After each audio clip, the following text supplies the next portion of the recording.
দেশে বাস্তুচ্যুত মানুষের সংখ্যা এখন প্রায় 50 লাখ। যে কোনো নির্বাচনের আগে এই উদ্বাস্তু ভোটারদের কদর বাড়ে, তবে ভোটের পর তাদের খোঁজ নেয় না কেউই। এমনকি রাজধানী ঢাকাতে কয়েক যুগ ধরে বসবাস করেও ন্যূনতম নাগরিক সুবিধাটুকু পান না প্রাকৃতিক দুর্যোগের কারণে ভিটেমাটি হারানো এই মানুষগুলো।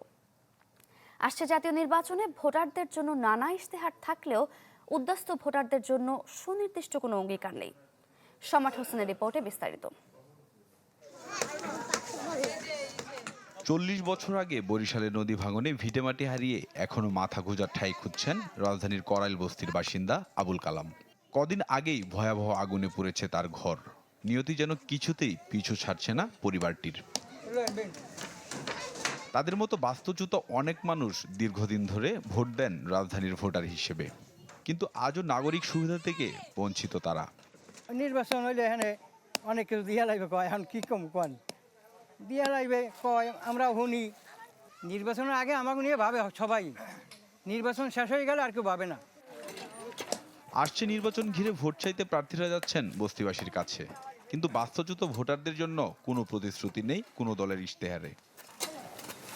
ডিজাইন, এলিগেন্স, বিউটি, সেরা পণ্য সবার জন্য জেভিকো।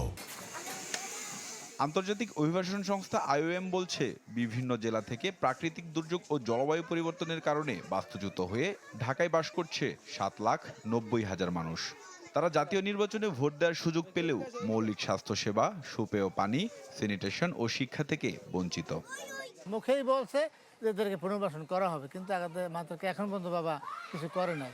আমাদের সুযোগ সুবিধা নেই যে আমার একটা বাচ্চা স্কুলে দিবে, একটা মাদ্রাসায় দিব, এরকম একটা সুযোগ সুবিধা কম। সরকার তো কতই গেছে, ঠেলাঠেলির ভিতরে গেছে, সব গেছে ঠেলাঠেলির ভিতরে। এখন আল্লাহ জানে ভালো যে আমরা কতটুকু সুখে থাকতে পারবো আর কতটুকু দুঃখে থাকতে পারবো।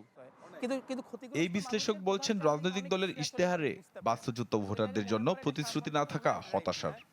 এই যে 24 পরবর্তী গণঅভ্যুত্থানের পরে আমরা তো স্বপ্ন দেখেছিলাম যে বৈষম্যমুক্ত সমাজ তৈরি হবে। তো সেই জায়গাটায় আমরা চাই যে যারাই সরকারে আসবেন তারা যেন সেই বৈষম্যের জায়গায়, অবহেলার জায়গাটাকে বাদ দিয়ে এই ক্ষতিগ্রস্ত মানুষের জন্য তারা যেন কাজ করেন, এবং তারা কাজ করতে পারলে আন্তর্জাতিক সম্প্রদায়কেও আমরা কিন্তু বলতে পারবো যে আমাদের সরকারের অঙ্গীকার আছে, এখন তোমরা আমাদের ন্যায্য হিসাব পূরণ করো।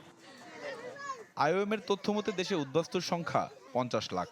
এর মধ্যে সবচেয়ে বেশি চট্টগ্রামে, যার সংখ্যা 12 লাখ। সম্রাট হোসেন, চ্যানেল 24, ঢাকা।